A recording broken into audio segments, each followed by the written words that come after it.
పోసాని కృష్ణమురళి సతీమణి కుసుమలతను ఫోన్లో పరామర్శించిన మాజీ సీఎం జగన్మోహన్ రెడ్డి. ఒకసారి ఏమని పరామర్శించాడు వినిపిస్తా వినండి.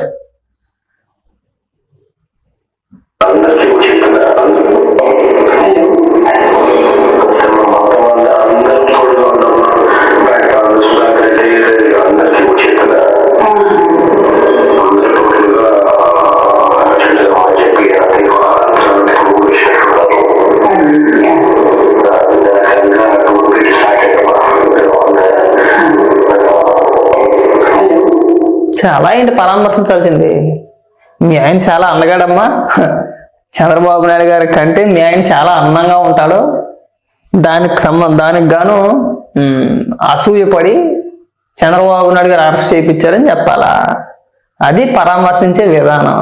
ఇదా పరామర్శించే విధానం? ఎప్పుడు కంట్రోల్ చేయాల్సింది మనం? జగన్మోహన్ రెడ్డి తెలివితేటలు చూసారా? కావాలని స్క్రిప్ట్ ఇచ్చి చంద్రబాబు నాయుడు గారిని, పవన్ కళ్యాణ్ గారిని, లోకేష్ గారిని అమ్మనాబూతులు తిట్టించి వాళ్ళు చూసారా ఎన్ని డ్రామాలు ఆడుతున్నాడా? ఏం భయపడకండి అమ్మా. మన పొన్నవాళ్ళు ఉన్నాడు, చాలా పెద్ద లాయరు, బాగా వాదించి చేస్తాడు. మేమంతా తోడుగా ఉండాలి, తప్పదు కదా.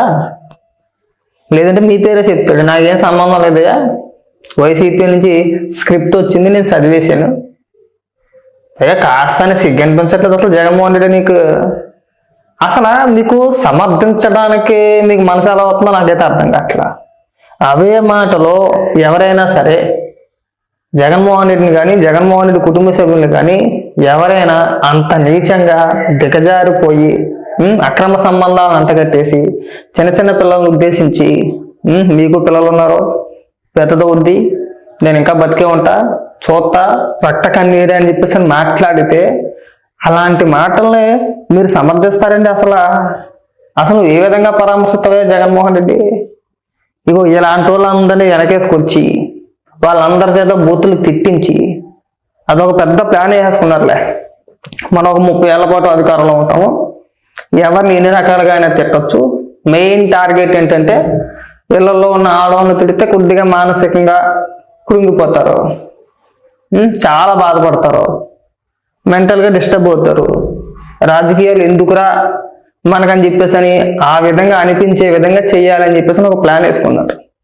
పోసాని గారి మాట్లాడినా, కొడాలని మాట్లాడినా, వల్లభనేని వంశీ మాట్లాడినా, ఇంకా కొంతమంది కార్యకర్తలు మాట్లాడినా, ఎవడు మాట్లాడినా సరే పైనుండి ఆదేశాలు లేదంటే వీళ్ళు మాట్లాడట్లేదు. అంటే వాడికే మోసం మాట్లాడడానికి రెచ్చగొట్టి బూతులు తిట్టించి మన సాక్షి డిబేట్లో కూర్చోబెట్టి ఇష్టానుసారంగా మాట్లాడిపించింది కాకుండా ఇవాళ పరామర్శ పేరుతో ఫోన్ చేసి ఏం కాదులే అమ్మా మీ ఆయనకి, మేమంతా అండగా ఉన్నాం, ఉండబోతే ఏం చేస్తావు, తప్పదు కదా. నీతో పాటు ఎవడు సహవాసం చేసినా, నిన్ను ఎవడు నమ్ముకున్నా, నీ అండ చూసుకుని ఎవడు రెచ్చిపోయినా ఆడి బతికి జైలు పోలే అన్నా. ఇది ఈ రోజు నుంచి వచ్చింది కాదు, గత 10 ఏళ్ల నుంచి ఉన్నదే. గతంలో నీతో వ్యాపారం చేసిన పాపానికి నీతో పాటు కొంతమందిని ఈడీ సిబిఐ కేసులు ఇరికించేసావు. ఇప్పుడు చూడు, 5 ఏళ్ళు నువ్వు పరిపాలిస్తే 5 ఏళ్ళు నీ అండ చూసుకుని నీకు ఏం కాదు, మీరు రెచ్చిపోండి అంతే. అంటే నువ్వు ఎలా చెప్తున్నావు, నువ్వు చూసేవా? ఇంకా కొంతమంది కామెంట్లు పెడుతున్నారు, జగన్మోహన్ రెడ్డి తిట్టమన్నట్టు నువ్వు చూసేవా, నీకు చెప్పాడా, లేదంటే పోసాని గడి ఏమన్నా చెప్పాడా అని చెప్పేసి అని కొంతమంది కామెంట్లు పెడుతున్నారు. వాళ్ళకి నేను చెప్పే సమాధానం ఏంటంటే, ఒకసారి 2019, 20 అనుకుంటా, 20లో అనుకుంటా, 21 ఈ మధ్యకాలంలో జగన్మోహన్ రెడ్డి కలెక్టర్లతో ఒక సమావేశం ఏర్పరిచాడు. ఒక సమావేశం పెట్టుకొని ఆ సమావేశంలో ఏం చెప్పాడు తెలుసా జగన్మోహన్ రెడ్డి? కలెక్టర్లని ప్రెస్ మీట్ పెట్టి ఎవరైతే ప్రభుత్వం పైన విమర్శలు చేస్తున్నారో వాళ్ళని తిట్టమని చెప్పాడు. ఎవరిని? IAS అధికారుల్ని మీరు ఎవరినైనా సరే ప్రెస్ మీట్ పెట్టి బూతులు తిట్టేయండి అన్నాడు. కలెక్టర్ని, IAS అధికారుల్ని. ఎవరో జగన్మోహన్ రెడ్డి, ఆ వీడియో వాళ్ళకి కూడా సోషల్ మీడియాలో తిరుగుతూ ఉంటుంది. IAS అధికారులనే మీరు ప్రెస్ మీట్ పెట్టి బూతులు తిట్టండి అని చెప్పేసి అని బహిరంగంగా చెప్పిన వ్యక్తి వాళ్ళ పార్టీ నాయకులకి, వాళ్ళ పార్టీ కార్యకర్తలకి ఏ రకమైన ఆదేశాలు ఇస్తాడో మనం అంత ఊహించలేమా? అంత పెంచుతానవా, అంత మెట్టతానవా? కావాలని మీరు చెక్ చేసుకోండి. యూట్యూబ్లో చెక్ చేసుకుంటారో లేదంటే ఫేస్బుక్లో ఎత్తుక్కుంటారో, ఎక్కడైనా సరే జగన్మోహన్ రెడ్డి కలెక్టర్ల మీటింగ్లో వాళ్ళనే తిట్టమని చెప్పేసి అన్నాడు. ప్రభుత్వం పైన ఎవరు విమర్శలు చేసినా, మనం ఇచ్చే పథకాల గురించి ఎవరు మాట్లాడినా మీరు ఎవరిని ఉపేక్షించొద్దు. మీరు ప్రెస్ మీట్ పెట్టి తిట్టండి అక్కడ ఉన్న ఐఏఎస్ అధికారులు అందరూ కూడా బిత్తరపోయారు. బిత్తరపోయి తింగర ముఖాలు వేసుకుని చూసారు. వాళ్ళకి ఏం సమాధానం చెప్పాలో కూడా అర్థం కాల. అలా ఉండిపోయారంటే దానికి రిప్లై కూడా ఎవరు ఇవ్వాల. లీడర్ బాబు మనం తిట్టమంటున్నాడు, ఏమనుకుంటున్నాడు అసలు మన గురించి? మన కార్యకర్తలు అంటే వైఎస్ఆర్సీపీ పార్టీ కార్యకర్తలు అనుకుంటున్నాడా మనల్ని? లేదంటే వాళ్ళ పార్టీ నాయకులు అనుకుంటున్నాడా? లేదంటే రిటైర్ జీతం మనకి ఇస్తున్నాడు అనుకుంటున్నాడా? మనల్ని ప్రెస్ మీట్ పెట్టి తిట్టమంటాడేంట్రా అని చెప్పేసి ఆశ్చర్యపోయారు. ఆ షాక్ ఇంచుమించు ఒక వారం రోజుల పాటు ఆ షాక్ నుంచి వాళ్ళు బయటికి రాలే. ఏ రాష్ట్రంలో అయినా సరే, ఏ ముఖ్యమంత్రి అయినా సరే కలెక్టర్ల సమావేశంలో మీరే తిట్టండి అని చెప్పేసి ఏ ముఖ్యమంత్రి అయినా చెప్పాడు? అక్కడ జగన్మోహన్ రెడ్డి చెప్పాడు. మరి అలాంటిది కలెక్టర్లనే మీరు ప్రెస్ మీట్ పెట్టి బూతులు తిట్టండి అని చెప్పిన వ్యక్తి వాళ్ళ నాయకులకి, వాళ్ళ కార్యకర్తలకి ఏ రకమైన ఆదేశాలు ఇస్తాడో మనం ఊహించగలం. ఈజీగా చిన్న పిల్లవాడిని ఎందుకని చెప్పేస్తాడు. ఇక్కడికి వచ్చి ఉపన్యాసాలు ఏం చెప్పవద్దు. జగన్మోహన్ రెడ్డి మనస్తత్వం గురించి మాకు తెలుసు, చూసాం ఆల్రెడీ. గత 5 ఏళ్ళు మేము చూసామయ్యా. అక్కడ దాకా ఎందుకండి, అసెంబ్లీలోనే, దేవాలయం లాంటి అసెంబ్లీ సమావేశాలు జరుగుతున్నప్పుడు చంద్రబాబు నాయుడు గారిని, రఘురామకృష్ణరాజు గారిని, పవన్ కళ్యాణ్ గారిని, మన భజన బృందం ఉంది కదా, రోజా, కొడాలని, అంబటి రాంబాబు, ఇంకా కొంతమంది ఉన్నారు, మన భజన బృందాల చేత చంద్రబాబు నాయుడు గారిని బూతులు తిట్టించాడు అసెంబ్లీలో. ఎక్కడ? అసెంబ్లీలో. మీకు ఇంకొక చిన్న ఉదాహరణ చెప్తా. అదే జగన్మోహన్ రెడ్డి అమ్మ ఒడి పేరుతోనో, విద్యా దీవెన పేరుతోనో, వసతి దీవెన పేరుతోనో పెద్ద పెద్ద సభలు ఎట్టేసుకొని స్కూల్ పిల్లల్ని, చిన్న చిన్న పిల్లల్ని స్కూల్కి సెలవులు ఇచ్చేసి ఆ పిల్లలందరినీ ఆ సభకు తీసుకొచ్చి ఆ పిల్లల్ని ముందు వరుసలో కూర్చోబెట్టి జగన్మోహన్ రెడ్డి మాట్లాడుతూ పవన్ కళ్యాణ్ గారి వ్యక్తిగత జీవితాన్ని ప్రస్తావిస్తూ పెళ్ళాలు, పెళ్లిళ్ళు, కార్లు, టైర్లు, పెళ్ళాలనే కార్లు మార్చినట్టు మారుతాడని చెప్పేసి ముఖ్యమంత్రి హోదాలో జగన్మోహన్ రెడ్డి మాట్లాడేట్రా. ఇవాళకే ఉన్న వీడియోలు. నేనేం అబద్ధం చెప్పట్లే, కావద్దు మీరు చెక్ చేసుకోవచ్చు.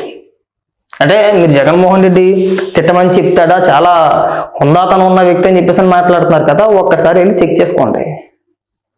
ఇవాళకే ఉంటాయి. సరే, కొంచెం జగన్మోహన్ రెడ్డి మాట్లాడాలి అని చెప్పేసి అనుకోవచ్చు. ఏమీ తెలియని చిన్న చిన్న పిల్లలు, స్కూల్ పిల్లలు, వాళ్ళకి మైక్ ఇచ్చి జగన్మోహన్ రెడ్డిని పొగిడించుకోవడంలో తప్పులేదు, దాన్ని ఎవరో తప్పు పట్ల. వాళ్ళ చేత నారా లోకేష్ గారిని, పవన్ కళ్యాణ్ గారిని వాళ్ళ చేత తిట్టించాడు ముఖ్యమంత్రి ఒక సభ ఎత్తుకొని. అర్థమవుతుందా మీకు? మీరు ఇక్కడికి వచ్చి ఏదో ఓపెన్ చేస్తారు.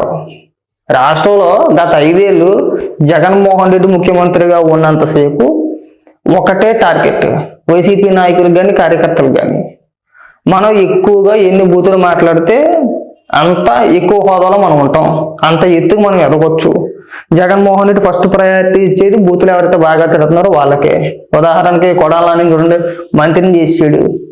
అంబటి రాంబాబు మంత్రి అయిపోయాడు. ఎవడైతే బూతులు బాగా తిడుతున్నాడో వాళ్ళందరినీ తీసుకొచ్చి ఏదో ఒక పదవిలో కూర్చోబెట్టేసి నెలకు 4 లక్షలు 5 లక్షలు జీతాలు ఇచ్చి పెంచి పోషించాడు లేదా? జోగి రమేష్ని తీసుకున్నా, కొడాలని తీసుకున్నా, రోజాని తీసుకున్నా, అంబటి రాంబాబుని తీసుకున్నా, మీరు మంత్రులు ఎవరినైనా తీసుకోండి, ఏ మంత్రి అయినా సరే వాడికి ఉండే క్వాలిఫికేషన్ ఏంటంటే బూతులు తిట్టడం. ఎవడు ఎక్కువ బూతులు తిడితే వాడికి మంత్రి పదవి, ఉండాల్సిన అర్హతలు అవే. వీడికి బూతులు బాగా వచ్చా, మంత్రి పదవి ఇచ్చేయండి. లేదు ఎమ్మెల్యేగా గెలవలేదు, ఇప్పుడిప్పుడే పైకి వస్తున్నాడా, ఏదో కార్పొరేషన్ చైర్మన్ చేసేయండి. నాగార్జున కానీ లేదంటే మిగిలిన వ్యక్తులు కానీ మీరు పెంచి పోషించిన అక్కడ దాకా ఎందుకు? బోర్గడ్డ నీళ్ళగడికి ప్రభుత్వం తరఫున సెక్యూరిటీ కల్పించాడు. ఆడికి 2+2 గన్మెన్లు, అడికి 2 గన్మెన్లు ఇచ్చారు. అడికి 2+2 సారీ 4. ఎవరికి? బోర్గడ్డ అనిల్ గడికి. ఆడు ఓపెన్ గా ప్రెస్ మీట్లు పెట్టి లేదంటే యూట్యూబ్ ఛానల్కి ఇంటర్వ్యూలోని జగన్మోహన్ రెడ్డి మా చుట్టం, మా ఇంటికి పట్టం, నేను ఎన్ని బూతులన్నా తిట్టేస్తాను, జగన్మోహన్ రెడ్డి జస్ట్ చిటికెత్తి అందరినీ లేపెత్తాను అన్నప్పుడైనా సరే వారు ఎదవ అలా మాట్లాడకూడదని చెప్పేసి ఖండించరా? లేదు. ఇంకా పవన్ కళ్యాణ్ గారి కుటుంబం గురించి కానీ లేదంటే వాళ్ళ పిల్లల గురించి కానీ నేను ఇక్కడ చెప్తే బాగోదు, ప్రస్తావించదలుచుకోలేదు. ఏ రోజైనా సరే వారిపైన కేసులు పెట్టి మీరు అరెస్ట్ చేశారా? చేయాల్సిన విధ్వంసం చేసేసి అందరినీ ప్రోత్సహించి వాళ్ళకి కేసులు పెడితే ఏం కాదులే అమ్మా, ఉంటారు, అనుభవిస్తారు, ఏమవుద్ది? అనవసరంగా జగన్మోహన్ రెడ్డి చెప్పిన మూలాన్ని రెచ్చిపోయాం మనం, ఇవాళ అనుభవిస్తున్నాం అని చెప్పేసి అనుకుంటారు. ఇవాళ జగన్మోహన్ రెడ్డి బాగానే ఉన్నాడు, నష్టపోయినవాడు ఓసంగిగడి. అంటే మరి జగన్మోహన్ రెడ్డి తిట్టమంటే తిట్టేస్తాడంటే ఆడంత పిచ్చోడు కూడా కాదు.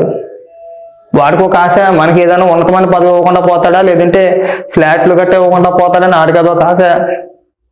కాబట్టి ఏంటంటే మీరు మాకేం పాఠాలు చెప్పద్దు. జగన్మోహన్ రెడ్డి మనస్తత్వం మీకంటే ఎక్కువ తెలిసి నేను చూసాం కాబట్టి పరామర్శల పేరుతో సొల్లు మాటలు చెప్పొద్దు.